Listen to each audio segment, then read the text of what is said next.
Hey there, art nerds. So recently a representative with Meiliang / Paurl Rubens, I guess you could say LBS Art, reached out to me and asked if I'd be interested in taking a look at their new Hitoto watercolors. This happened in November and I have been sick for like a month and a half. So hi, hello, welcome. Today we're taking a look at Hitoto watercolors.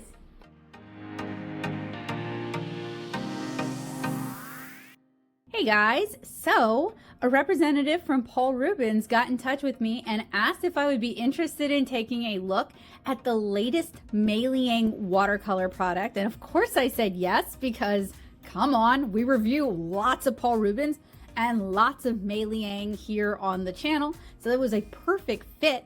And although I have talked to Paurl Rubens several times in the past, this is the first time I actually received the thing we talked about, so I'm really excited today.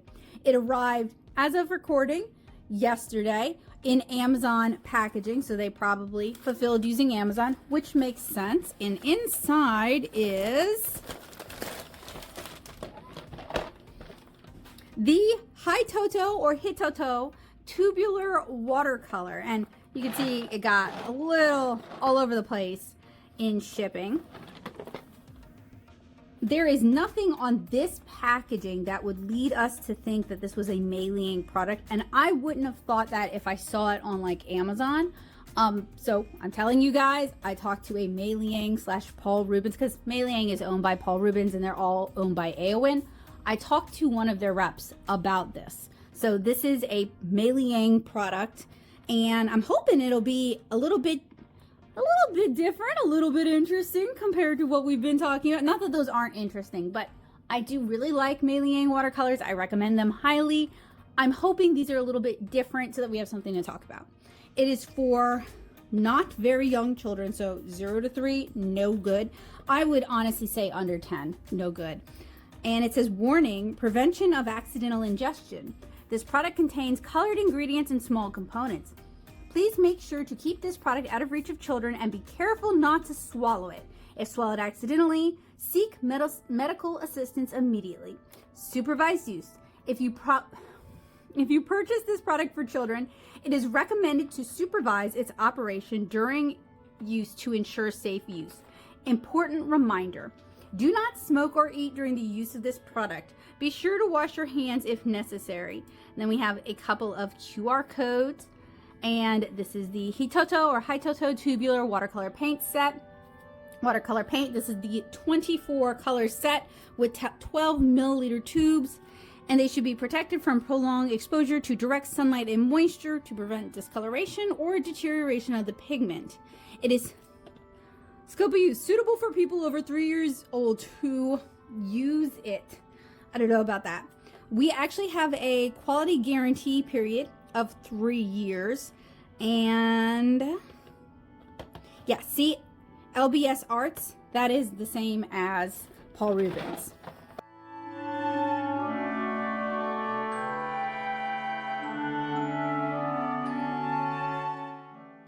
Oh, and then we also have a US sticker that says 14 plus. This product is recommended for professional use and for ages 14 and up. Now, it's not marketing itself as a professional grade watercolor. I think they are basically, the sticker is basically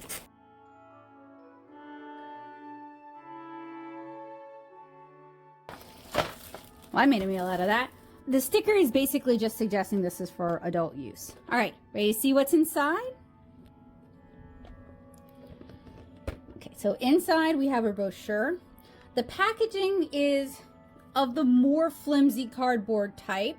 And then we have little metal tubes. I'm going to open one to see if they are ointment tubes.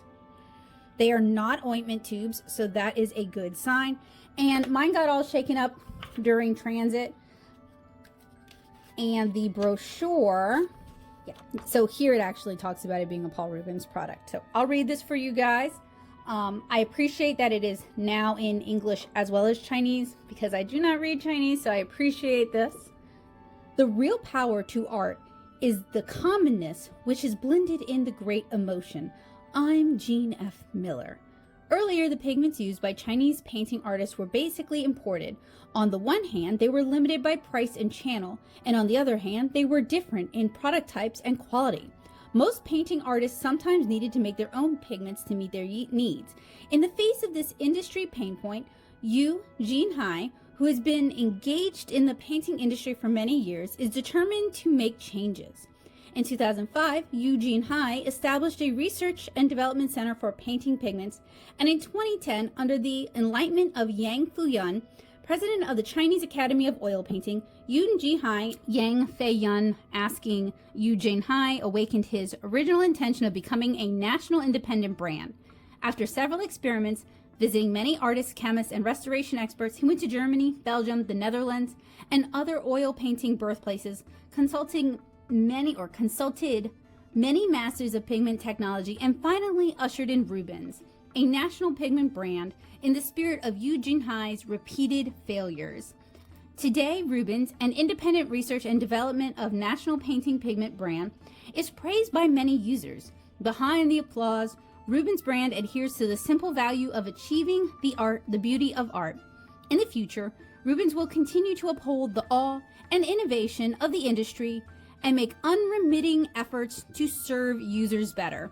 And I don't necessarily know what kind of failures he's had, but I kind of appreciate that as somebody who fails a lot. I just appreciate that he was persistent and he was able to pull through with a little bit of help from somebody higher up who was in a position to help him to pull through with those failures. So this is the Hitoto line, vibrant colors, pure colors. The quality of the raw materials is selected with the injection of the essence of hand pigment grinding process. Precise control over the proportion of each raw material. The color is dynamic and delicate. Restore the natural charm of color. The color is delicate with good coloring, strong staining, and diffusing. Okay, so it says vibrant colors, pure colors, natural smudging, strong spreading. So I guess there's a lot of oxgall in these. The color is delicate with good coloring, strong staining and diffusion, even and natural color mixing, showing the rhythm of the watercolor spirit. High transparency, non-graying. Selected excellent pure color powder, excellent light resistance, pure color phase, bright color, good transparency. Transparent color is not easy to gray. Okay, this is what the Hitoto line is doing. The Hitoto series watercolor pigments are all made of pure, genuine powder with excellent light resistance. The color saturation is high, the transparency is good, the halo diffusion effect is good, the color mixing is natural and uniform, stable and delicate, and the creation is smoother. High quality aluminum material, tubular seal, more convenient to use, exquisite design, and meticulous attention to detail. So that is what Hitoto is bringing to us today. Now, what I'm hoping to do today with you guys is, well, not just today. What I'm hoping to do in this demonstration is we are going to swatch these wet. We're going to let them dry in half pans. We're going to swatch them dry. We're going to put them through a few different tests.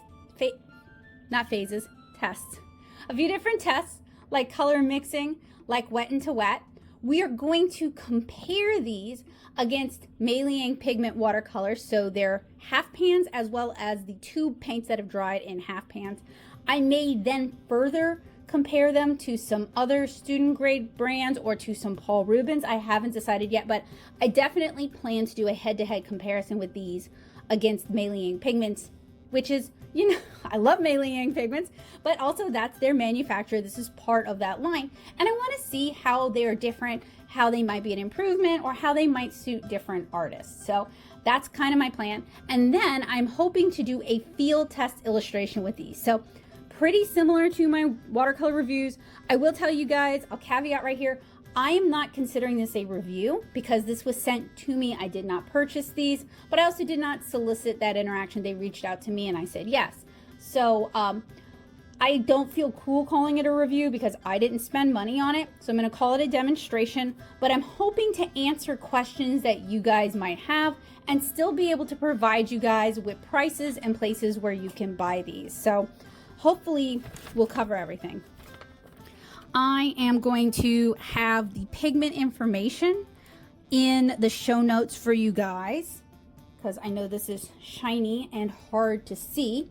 I'm going to try to reorganize these back into the color order on the top because I am that person and it's going to bother me.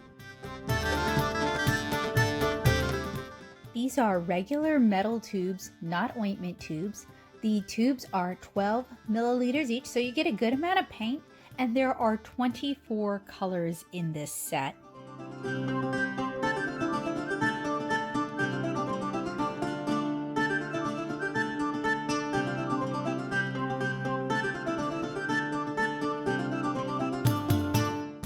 All right, so I've got everything in order now, or in order. This is actually probably like a 36 color range rather than the 24 colors we received. So there's some colors on the list that are not here, and I'll go over what colors are in here in a moment, but let's talk about the tubes. So they're very stylish tubes. They're very cute. They've got a retro vibe to them with this checkerboard pattern. It kind of makes me feel like the 70s, but it's a little hard to tell what color is what, especially when they're flipped over like this, because they all have this orange background. So to tell the color from a distance, they need to be facing forward. And then some of the colors are so similar to the orange they picked for the checkerboard pattern, it can be kind of hard to tell from a distance. So it has the color number, the color name in English, and then we have made in China. We have the pigment information. So for this Chinese white, it is PW6 and PW4. We have the opacity information, the light fast information, and you know, I'm sure this is relevant. I couldn't tell you what that says. Then we have how big this is. And as we said, these are just regular tubes, not ointment tubes, which I prefer. I don't like ointment tubes very much. All right, so I have everything reorganized. I do have a few qualms, okay? So I think the design with the checkerboard pattern is very cute. It's like 60s, 70s vibes. I think that's absolutely adorable. That said, on the tubes themselves, it's really hard to tell one color from another at a distance, and it's basically impossible to tell if it's turned over from a distance. So your base color is mixed in with the checkerboard. Some colors are easier to tell than others. Some are really, my camera's not even picking up the difference. My eye can pick up the difference, but the camera's like, nah, it's one color, right? So we have our color number, we have our color name in English, turn it over, we have our pigment information, we have our opacity information, we have our light fast information, and we have the size, 12 milliliters. These are regular tubes, they are not ointment tubes, which is my preference. And since these came from Amazon, I'm hoping they won't be overpressurized and explode the way stuff I get from AliExpress sometimes explodes. So for the next part of the test, I am going to decant these into half pans. And I have found that buying palettes gets really expensive. So I just use these inexpensive bulk tins from Amazon. And if you're curious about what I use when I do reviews and why I use what I use, I've got a video where I walk you guys through that, and I'll link that for you guys. But I need to go ahead and attach magnets to all my half pans.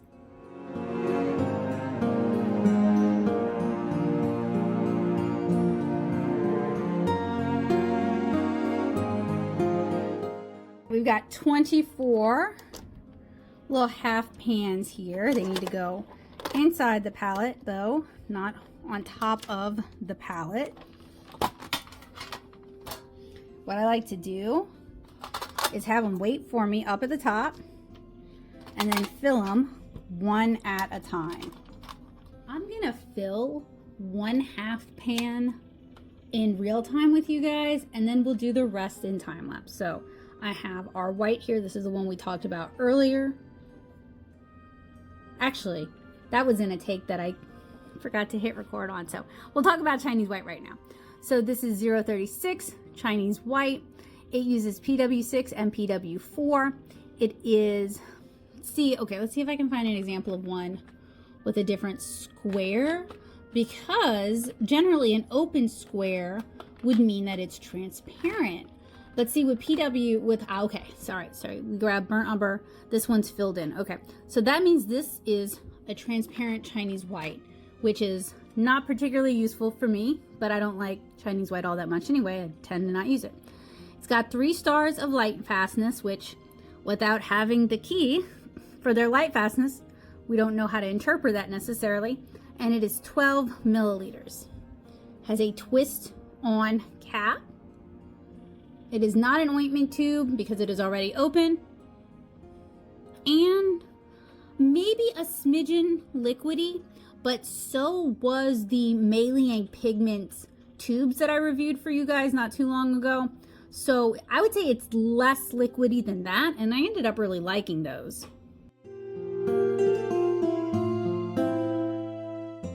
The colors in this set are Chinese white, PW6, PW4, transparent with 3 stars of light fastness, lemon yellow, PY3, transparent with 3 stars of light fastness, medium yellow, PY74, transparent with 3 stars of light fastness, pale rose blush, PY83, PR122, or PR112, PW6, semi-transparent with 3 stars of light fastness, orange, PO13, transparent with 2 stars of light fastness, vermilion, PY83, PR112, transparent with 3 stars of light fastness, brilliant red, PR112, transparent with 3 stars of light fastness, rose madder, PR146, transparent with 3 stars of light fastness, crimson, PR170, PV23, transparent with 3 stars of light fastness, magenta,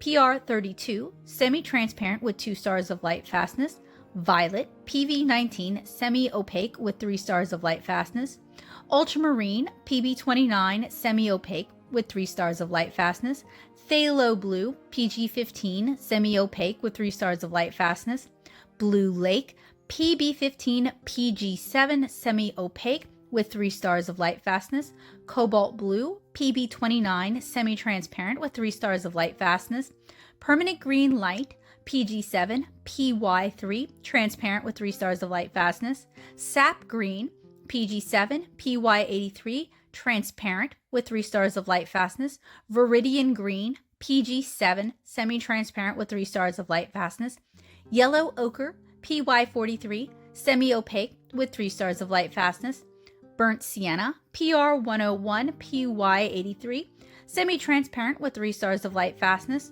burnt umber, PBR7, opaque with 3 stars of light fastness, raw umber, PBR7, semi-transparent with 3 stars of light fastness, ivory black, PBK7, opaque with 3 stars of light fastness, and Payne's Gray, PBK7, PB29, semi-transparent with 3 stars of light fastness. Pigment information will be in the show notes as well.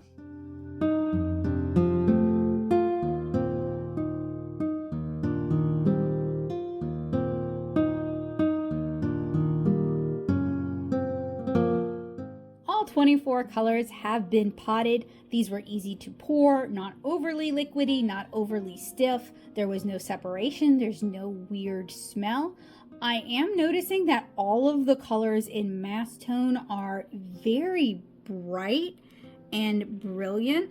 And while that doesn't always mean the inclusion of optical brighteners, it can mean the inclusion of optical brighteners. So that's going to be something that we're going to be looking for. But so far, pretty satisfied. No explosions, no dripping, leaking, weird odors, awful separation like I saw with the Paurl Rubens Gucci eye that was in tubes. In fact, I think those paints are the reason why these have a listing on the back that says like shelf life 3 years, because I think those ended up being kind of a disaster. So now that we have these decanted in half pans, I want to swatch them while they're still wet. And in general, when it comes to Paurl Rubens products, I've been swatching on my Paurl Rubens watercolor paper. So that's what I'm going to use today, even though I probably will not be able to fit both sets of swatches, the while wet from tube and then dry from tube. I probably won't be able to fit both of them on this. So we are set up to swatch I have my opacity test lines already drawn on the cotton rag paper. I have a small, flat, very soft watercolor brush. I have our paints, and I have a cup of clean, filtered water. So let's get into it. When pouring the half pans, I noticed that these are a little liquidy, but they're not too bad. They don't have a strong smell, and there's no weird separation. My notes from swatching while wet, and I am swatching on the Paurl Rubens cotton rag paper. Color control is a little tricky while wet from a half pan. You'd probably want a ceramic mixing surface to help mix the paints. It'll be interesting to see how these reactivate after drying out. The water muddied pretty significantly after just 8 paints, but didn't necessarily affect how the colors swatched. I wasn't really able to do a thick application, so it's difficult to judge opacity or optical brighteners from this. I'm going to need to see those elements after the half pans have dried out.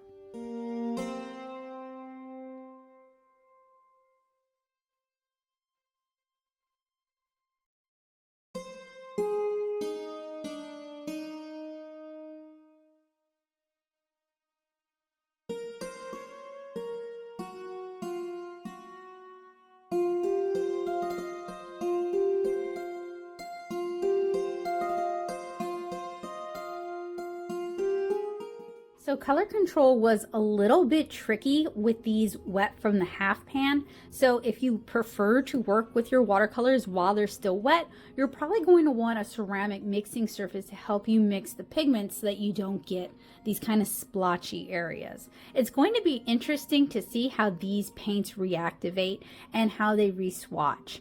The water muddied pretty significantly after just the first row of 8 paints, but it didn't necessarily affect how the colors themselves swatched. And you might notice this looks pretty thin. I wasn't really able to do a thick application, just kind of how the paints were. I didn't want to just glob them on. So it's difficult to judge opacity or optical brighteners from this. So we're going to have to see how these handle after the half pans dry out. I do think I have room though on the other side to do comparative swatches after these dry. So I am going to go put these in my room with a dehumidifier, and I'll check back on them in about a week. All right, my friends, it has been way more than a week of these drying out. They seem to have dried out pretty nice, a little bit of shrinkage, not too much shrinkage. You should expect some shrinkage as they dry out. They are not overly sticky. They are not loose in the pan, so they're not overly dry either. But before we reactivate these, I want to apply my sticker to the front. I love putting my own stickers on my watercolor palettes because, what's the point of making stickers if you're not going to use them? These are vinyl stickers. I love the frog design. You guys might remember this from my start to finish tutorial series where I show you guys how to paint this little guy. And it's got pixie holograph around the outside.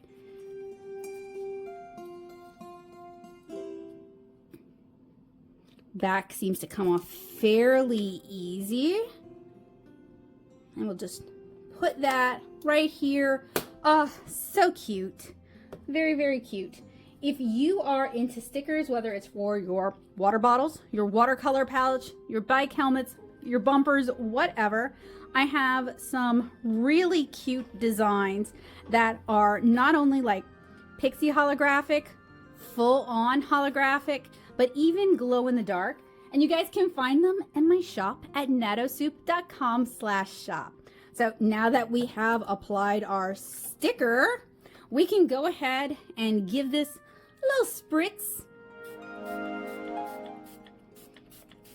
There we go. And now we're gonna look for just a little bit of lightning. You can see not too bad. You can see it on the green as well. To me, that often indicates the inclusion of optical brighteners, but Hitoto, they're a Meiliang watercolor, so student grade, that's pretty common for student grade. I happen to love the Meiliang watercolors, so this is not a bad sign necessarily. It's just something to kind of look out for. And it might be something that, you take into consideration when you're doing your watercolor illustrations. It might change the type of illustration you choose to do with it. And of course, we're going to be putting these through the field test. So we're going to find all of that out, and I will share it with you guys as well. These reactivated very quickly and easily. They have really saturated color, and it's much easier to control from the dry half pans than it was straight from the tube. It's going to be interesting to see how these colors dry out. It looks like there might be some granulation, and I'm wondering if that's going to still be apparent after it dries. And I'm also curious if this is granulation or scaling.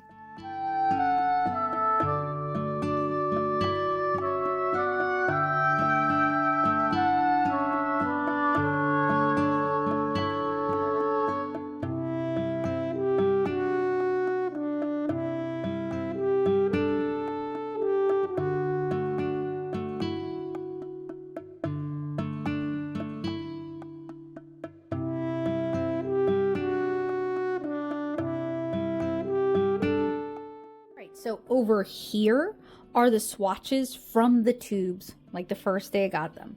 Over here are the swatches from the dried half pans after they've had a chance to set up. I was really impressed by how saturated the colors are with reactivate. These reactivated really easily, very quickly. A lot of immediate color, which is something that I expect from Meiliang Pigments watercolors or from like the Paurl Rubens family of watercolors. I expect that. Good color saturation, good color brightness, some opacity with the colors, that is to be expected, especially with something like a Jaune Brilliant. A little bit of granulation. All in all, pretty happy with these, pretty excited about these. I want to do color mixing next. Then we're going to do wet into wet. Then we're going to do lift test. And then we are going to comparative swatch these against two types of Meiliang pigments and possibly the superior watercolors. And if I think of some others that I want to comparison swatch these with, I'll grab those and swatch those as well. Color mixing, I'm going to switch over to the Blick Studio cotton rag paper. I'm also going to use this for the wet into wet test, and I'll be using Blick for my comparative swatches as well. Going to be doing both atomic and optical color mixing. So I'm starting with my stripes for my optical color mixing. This is where we paint one color and then we layer another color on top of it. And I want to give those plenty of time to dry. So we're going to kind of start out with the atomic. The mixes are not as bright and saturated as I would like and seem to dry even less saturated. When mixed and water is added, colors seem to fall apart a bit, which is disappointing considering my past experiences with Paurl Rubens and Meiliang. This may not be a universal. We'll have to see what shakes out during the wet into wet and the field test. The cool yellow is extremely weak and results in weaker mixes. As for optical, colors seem to glaze okay with minimal reactivation. That cool yellow is really weak and also has a bit of a resist around the swatch edges.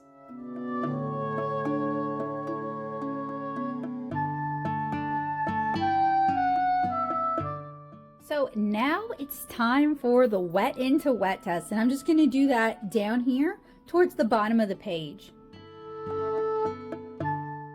A lot of these colors are very weak and basically disappear when added to water. Some are stodgy and just don't move around as much as you'd expect, just a different amount of oxgall, and several sort of missed out the way we've seen with Paurl Rubens and Meiliang in the past. The color background pushed a lot of the darker colors up, and you can actually see some scaling, actually quite a bit of scaling.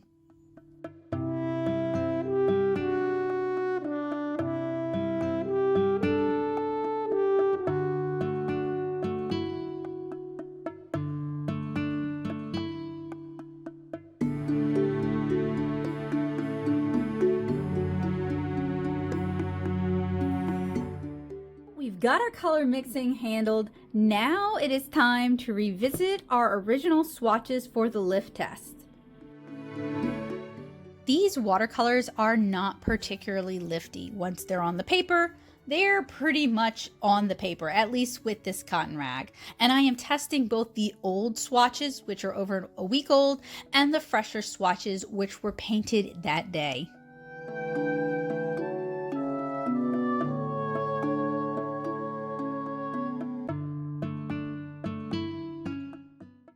my color mixing, I've finished my wet and wet, and I've finished my lift test. Now it's time for us to do a little bit of comparative swatching. And let's be real, this is going to eat up a lot of paper. So if you like what I do and you want to support me doing it here on YouTube, you can join me over on Patreon at patreon.com/natosoup. I'm going to do a lot of swatch comparative tests for you guys just so that we can create a baseline and you guys can kind of get caught up, because I have reviewed a lot of these Chinese watercolors over the past couple years. We're going to start with the Hitoto, and I'm going to compare them against the Meiliang pigments and tubes and the Meiliang half pans on this sheet of paper.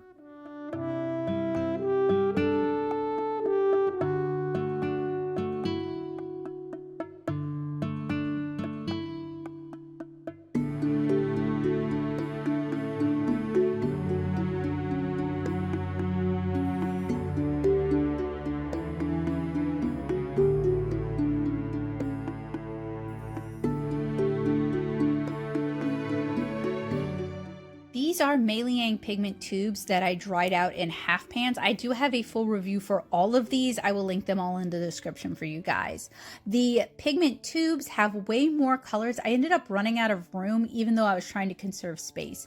The cool yellow in this set is a lot stronger than the cool yellow in the Hitoto. I'm wondering if they switched binders or pigments. Meiliang doesn't have a Jaune Brilliant, which would be my preference. I prefer to mix my own PG colors. I feel like the reds and oranges in the Meiliang set is stronger, and I like the red violets in Meiliang as well. Because this is a larger set, there's just more variety in the color families in general, more blues, more greens, so if a color is a miss, there's one close enough that can kind of fill that gap.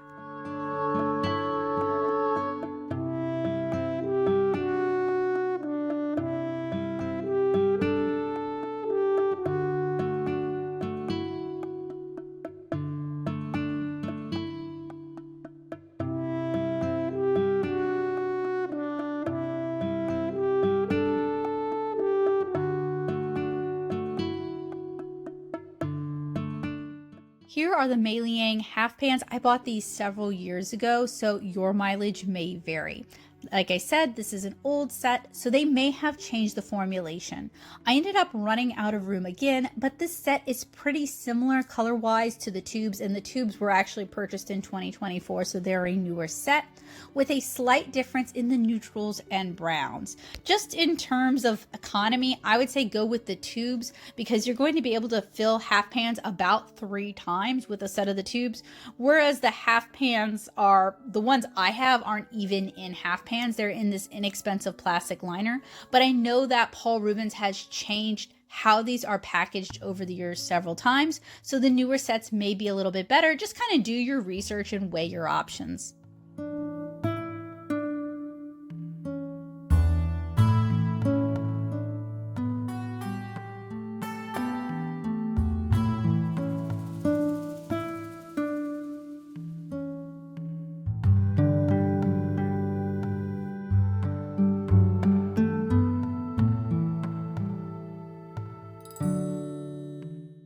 So we're going to compare these against Paurl Rubens professional watercolors, the most recent iteration, the G4. Again, I have a full review of that as well. Check the description for that if you are curious. We're going to start with the Hitoto again to create a baseline so that it's easier for us to do quick visual comparisons of the two products. Now, the Hitoto are really more in a student grade category with the Meiliang pigments, whereas the G4 is considered a professional grade watercolor paint. But I think it's fun to compare student grade against professional grade from the same brand.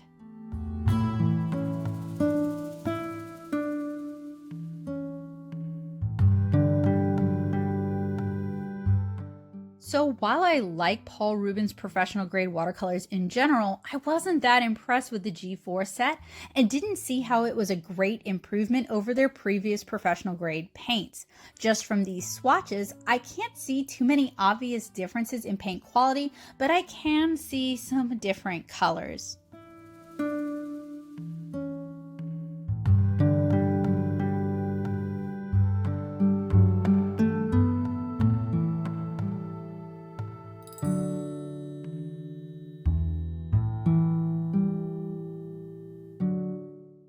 I want to compare the Hitoto watercolors against some other Chinese watercolor brands. We're going to be comparing them against Marie's Master and Supervision. I had actually hoped to also compare these against the Art Whale watercolors, which I believe are superior watercolors, but I couldn't find that palette in time for that review.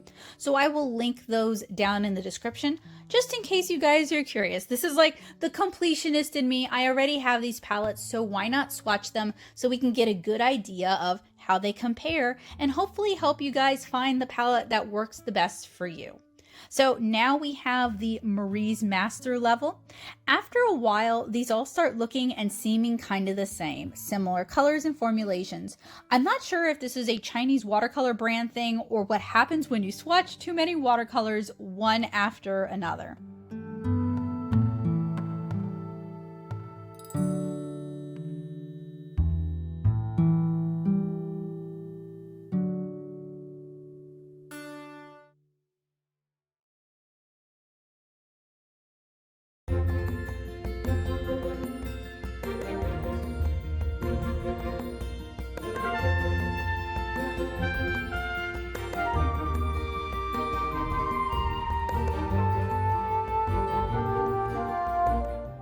Finally, the Supervision half pans. It's been a while since I played around with these. I haven't pulled them out since the field test. I wanted to swatch my superior tubes like I mentioned, but I couldn't find them. I mentioned that all the other watercolor palettes I swatched in this video had similar color palettes. The Supervision palette is the one that stands out a bit with an opera rose and a few more neutrals. Basically, the Hitoto watercolors seem pretty comparable to Meiliang, Marie's, and Supervision. The G forms seem to be a little bit nicer quality, slightly nicer colors, better color payoff, but that makes sense given they're marketed as a professional palette. So we swatched a lot of watercolors today, and basically Hitoto watercolors are pretty comparable to Meiliang, Marie's, and Supervision. The G4 watercolors seem to be a little bit nicer quality, slightly nicer colors, better color payoff, but that makes sense given that they're marketed as a professional palette. So now it's time to put these watercolors to the field test. This field test is going to look familiar to you guys. This is the same field test from the Golden Maple Sable watercolor brushes with a lunar moth on a hydrangea. I decided to kind of save some time and test both at the same time with this illustration. This is being completed in a Canson XL watercolor sketchbook. Originally, I was going to do this on a cotton rag paper, but the Meiliang tubes performed so well in the XL, and I really wanted to be able to head-to-head compare them that I decided to do it in the same sketchbook that I used for the Meiliang tubes field test. So I will link that in the description below if you guys are curious, because I would say the Meiliang tubes are the Hitoto's closest competitor. They're made by the same brand. They are probably in the same price point, although I will admit I couldn't find the Hitoto watercolors on Amazon or on LBS Arts when I went back to look for them. So I started out with a sketch, and I am inking my sketch with a Sakura Pigma FB brush pen. I was going to make this a start to finish tutorial, but I'll just be blunt. I really wasn't happy with how this turned out. I was actually really disappointed with how these paints and these brushes in combination handled on this paper. So I don't really feel like it's strong enough to be separated out and shared as a start to finish tutorial, but I still wanted to share the process with you guys. I'm going to use some masking fluid on a synthetic watercolor brush to mask out parts of our lunar moth. And I started out by mixing kind of a red and a violet for our hydrangea. And I was really hoping for that beautiful wet to wet kind of effect that often Paurl Rubens watercolors are quite good at. Unfortunately, I do not know if it was because these are stiffer brushes, they're sable brushes, so they're not as soft as squirrel hair brushes, or if it's the paints themselves really falling apart and being very stodgy. So you don't get a lot of color coverage with mixes, and you also don't get a lot of color movement with wet and to wet. They are very prone to just staying where they're at. or if it was the paper itself being a cellulose paper. Sometimes, depending on the weather, cellulose paper plays more or less friendly with these kind of wet into wet techniques. I will say though that I didn't do anything in this tutorial that I have not done in other start to finish tutorials or on cellulose paper in the past. I wasn't really trying to push the paper. I was simply trying to get specific effects out of these watercolors. So I went over and did a wash with our pink, and now I'm trying to work in some shadows and some depth with the purple. And I'm just really not enjoying how these colors are playing together. And normally these would be colors that I really like together. An opera rose might have been a better choice had that been available. In general, as I was painting with these watercolors, I felt they were just very heavy. They didn't really sing on the paper. There wasn't that like transparency chromatic effect that you sometimes get with watercolor that makes watercolor so much fun to paint with. And there's a lot of factors that could be at play here that can affect how paints handle on a paper, how brushes handle on a paper. The humidity outside, the weather outside, even the temperature outside can all affect these things. You guys can see how much these watercolors clouded up the line work and how much they kind of muddied it up. I would, just given that I only used 2 colors for this, I would really chalk that up to the inclusion of optical brighteners and additives to kind of stretch out the paint. And this is disappointing to report on because I really like Meiliang pigments. I really like Paurl Rubens products in general. And I really like using Meiliang paints in cellulose sketchbooks. I think they're a good student grade combination that works well together and is accessible and affordable. So it's really disappointing that this field test just didn't work out for me. If there's interest, if you guys really want to see me give these paints a redemption arc, I can do that in another video. Since we did so much swatching, I didn't want this to be an hour and a half long video. I'm trying to condense my time a little bit to be respectful of you guys and how you spend your time. But this just was not a really good match here. And generally when I review watercolors, I do a lot of my initial testing on cotton rag to try and be as fair as possible to the paints themselves. But I do think good watercolors will also work on a cellulose paper. They will also work in a watercolor sketchbook. You may have to change your approach. You may have to kind of adjust how many layers you do or your expectations of the paints, but you should still be pretty satisfied with what you're able to paint in a watercolor sketchbook. You should be happy enough with the sketch. And with this, I really wasn't trying to do anything particularly highbrow or exciting or challenging like I might try with a cotton rag paper. So I ended up re-inking to kind of bring some of that contrast and clarity back to kind of clean it up because it really, I felt, ended up very muddy. I still love the concept. I still want to do more insect art and more art with moths in it. And I still love hydrangeas. And I have loads of drawing and painting tutorials for hydrangeas. So like this hasn't deterred me from the subject matter. But because in general, this is a subject matter that I'm pretty familiar with, it does allow me to express my shortcomings and express my, disappointment. Also went back and did a little bit of gouache to try to add in that top note, that top highlight, because I find these watercolors really flatten out and you lose a lot of nuance because everything is kind of the same. I realized I said I was going to field test the Hitoto watercolors on a cotton rag because the last Meiliang field test I did was done as a start to finish tutorial. And then I found these beautiful pictures of lunar moths and I just really wanted to do that as a potential start to finish.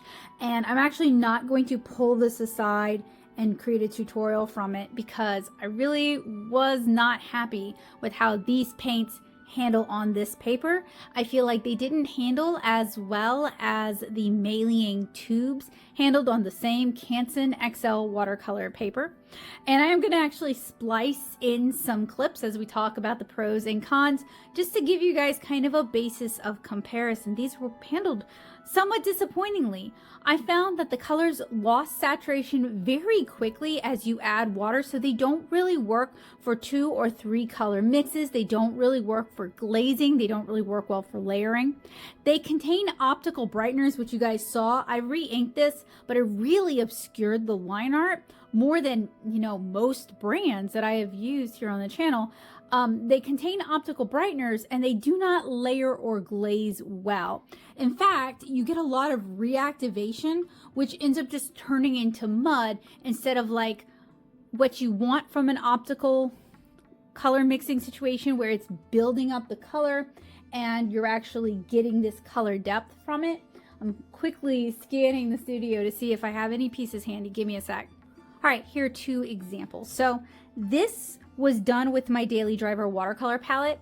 I did a color pour and then I painted on top of it. So you do still see some areas of those colors influencing it just a little bit, but they basically hold their shape and they stay distinct, and they basically just kind of influence the colors that are going on top of it, which is what I was hoping for with this. This was painted with the Paurl Rubens, hold on, give me a sec, it's got some schmutz on it, I want to fix that.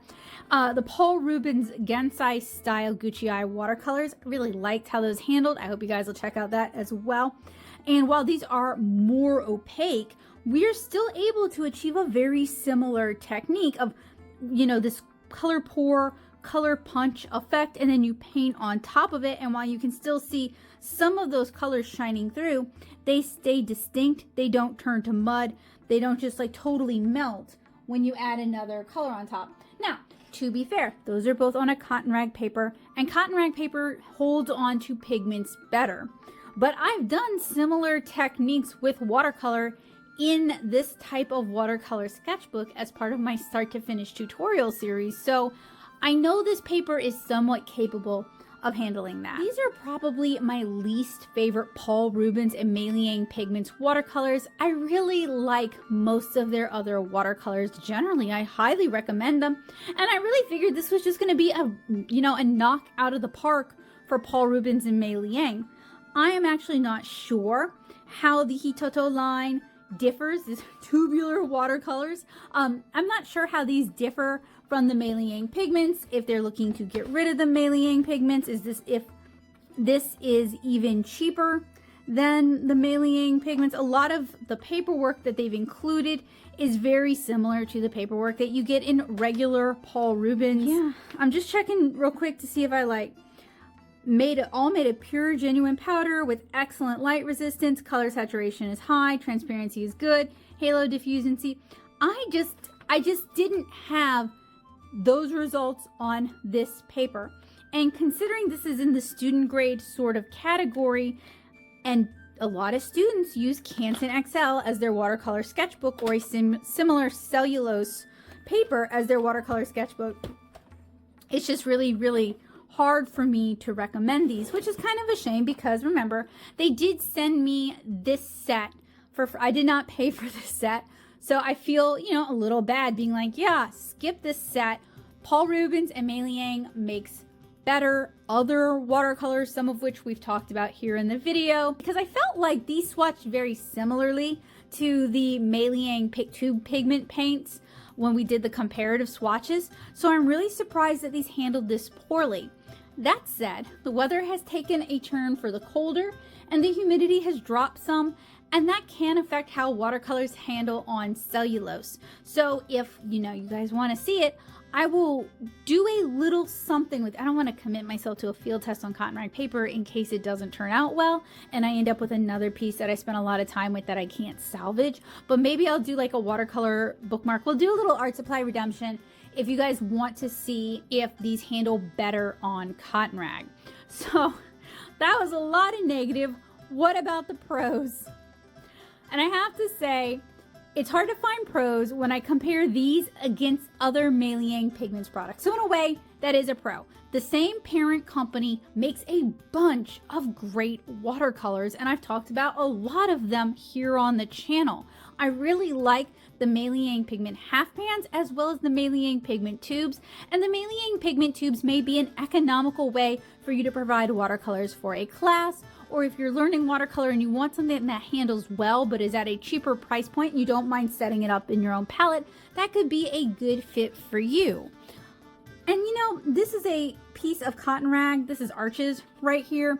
They swatched beautifully on the arches. So I don't know, but it makes it challenging to recommend it.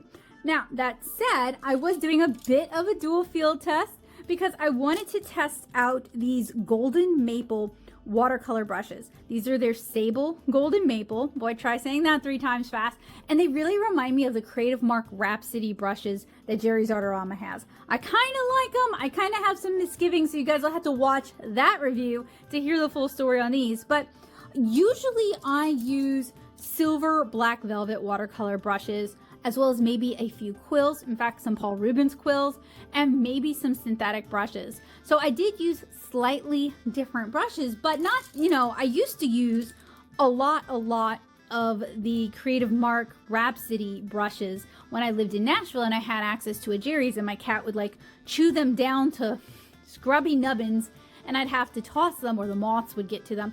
So I haven't used them in a while, but I really liked them at the time period, and I used them when painting 7-inch Cara pretty prolifically. So I don't necessarily think it's the brushes, but I don't want to rule that out entirely. So if you guys couldn't guess from my pros and cons, my verdict on the Hitoto Watercolors is just get a different Paurl Rubens product. Either spend a little bit more money and get their half pans, and to be fair, their half pans go on sale pretty frequently, or get one of their Meiliang Pigments products. In general, they make some great watercolors, but you know, you can't always have a hit every single time. So I would recommend passing on these. If you have the Meiliang Pigments, if you have Paurl Rubens already, you definitely do not need these. These are very similar to those, but I do appreciate being sent these watercolors and having the chance to talk about them with you guys. So in general, I tend to really love Paurl Rubens watercolor products.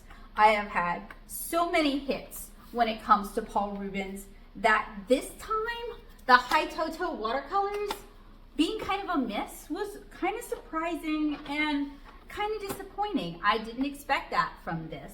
It might have been the subject matter that I was painting. It might have been the fact that I was also using the Golden Maple Sable brushes when I'm used to using silver black velvet brushes. I may have changed too many elements at one time.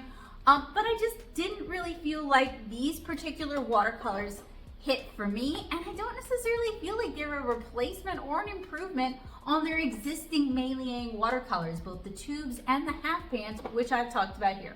So in general, I like Paurl Rubens products, I like Meiliang products, and I recommend them, but in this instance, I think you are perfectly fine sticking with the watercolors that you already have, or if you're looking to buy some affordable student grade watercolors, getting the Meiliang Pigments watercolors instead.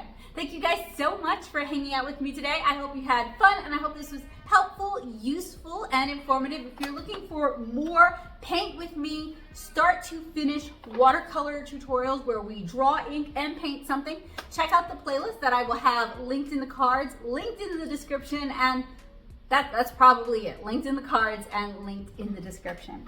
I hope you guys have a wonderful day. If you enjoyed hanging out with me, make sure you are subscribed and click the bell notification. And huge thank you to my amazing patrons on Patreon. Although this was sent to me by Hitoto, I was not compensated in any other way, shape, or form. They did not pay me for this. And it is through the support of my patrons that I'm able to bring reviews like this. Well, this isn't really a review because I didn't really pay for this, but first looks, let's look at demonstrations. Still haven't landed on something that works yet, but it is thanks to my patrons that I can dedicate the time, the energy, and the resources to recording and editing these kind of looks for you guys. So thank you guys so much. Have a wonderful day, guys. Bye.